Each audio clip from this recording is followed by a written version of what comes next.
15 अगस्त 2025 को देश भर में स्वतंत्रता दिवस मनाया गया। विदेश में बसे भारतीय भी इस खास अवसर पर गर्व महसूस कर रहे हैं। स्कूल, कॉलेज से लेकर घर और ऑफिस तक हर जगह आज़ादी और स्वतंत्रता संग्राम से जुड़े रंगारंग कार्यक्रम आयोजित किए जा रहे हैं। साथ ही साथ सबकी जुबान पर राष्ट्रगान जन गण मन भी छाया हुआ है। यह सिर्फ राष्ट्रगान नहीं है, बल्कि हर भारतीय के लिए देश के प्रति सम्मान प्रकट करने और गर्व महसूस करने का जरिया भी है। 27 दिसंबर 1911 का दिन भारतीय इतिहास में खास है। कोलकाता में आयोजित भारतीय राष्ट्रीय कांग्रेस के अधिवेशन में पहली बार जो गीत गूंजा वही आगे चलकर देश का राष्ट्रगान बना। रविन्द्रनाथ टैगोर ने इसे बंगाली में भारत भाग्य विधाता के नाम से लिखा और उनकी भांजी सरला देवी चौधरानी ने इसे स्वरबद्ध कर मंच से गाया। ये गीत भारतीय के अलग अलग प्रांतों, नदियों, पहाड़ों और संस्कृतियों का उत्सव था।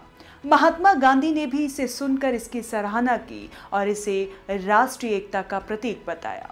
24 जनवरी 1950 को संविधान सभा ने भारत भाग्य विधाता के पहले पद को राष्ट्रगान के रूप में अपनाया। इसे गाने में ठीक 52 सेकंड का वक्त लगता है। 24 जनवरी 1950 को संविधान सभा ने भारतीय भाग्य विधाता के पहले पद को राष्ट्रगान के रूप में अपनाया। इसे गाने में ठीक 52 सेकंड का वक्त लगता है। महात्मा गांधी ने जन गण मन सुनकर इसकी काफी प्रशंसा की थी। स्वतंत्रता आंदोलन के दौरान वंदे मातरम भी उतना ही लोकप्रिय था, लेकिन गांधी जी का मानना था कि जन गण मन की भाषा और संदेश सभी प्रांतों के लिए सामान्य रूप से स्वीकार्य है। ये गीत आजादी की भावना के साथ ही सांस्कृतिक एकजुटता का प्रतीक भी बना।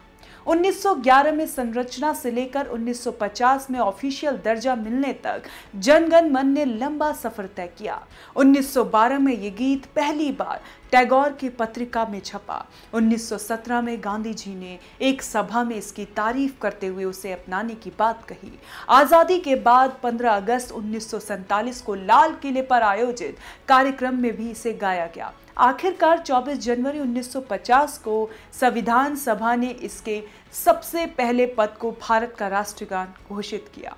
रविन्द्रनाथ टैगोर की बड़ी बहन स्वर्ण कुमारी देवी की बेटी सरला देवी चौधरानी का राष्ट्रगान से खास रिश्ता है।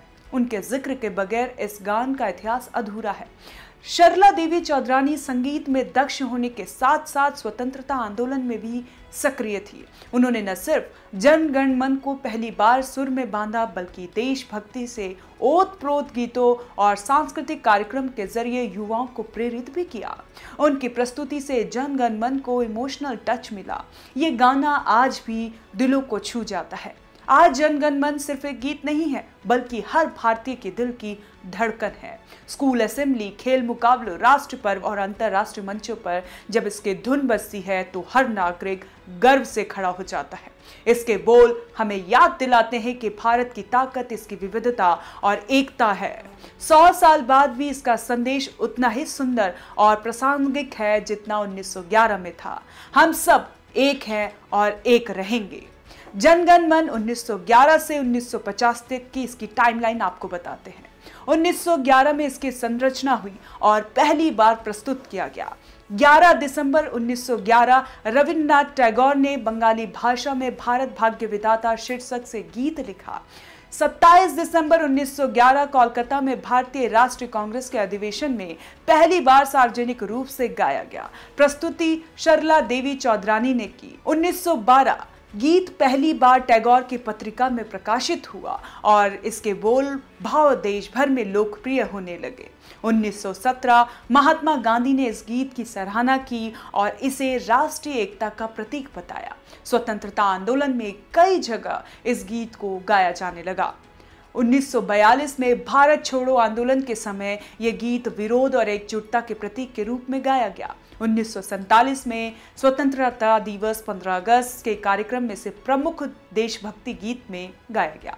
24 जनवरी 1950 संविधान सभा ने इसे जनगण मन के पहले पद को भारत का आधिकारिक राष्ट्रगान घोषित किया और इसे गाने का समय 52 सेकंड तय किया। सदियों के संघर्ष और स्वतंत्रता संग्राम के बीच जनगण मन ने हमें सिखाया कि सांस्कृतिक संगीत और राष्ट्रभक्त का समागम कितना शक्तिशाली होता है। आजादी के 19वें स्वतंत्रता दिवस पर जब हर जगह इसका उद्घोष गूंज रहा है, तो ये न केवल इतिहास की याद दिला रहा है, बल्कि आने वाली पीढ़ियों के लिए प्रेरणा भी बन रहा है। ये गीत आज भी उतना भावपूर्ण है जितना 1911 में था और हर भारतीयों के लिए गर्व का, सम्मान का प्रतीक है।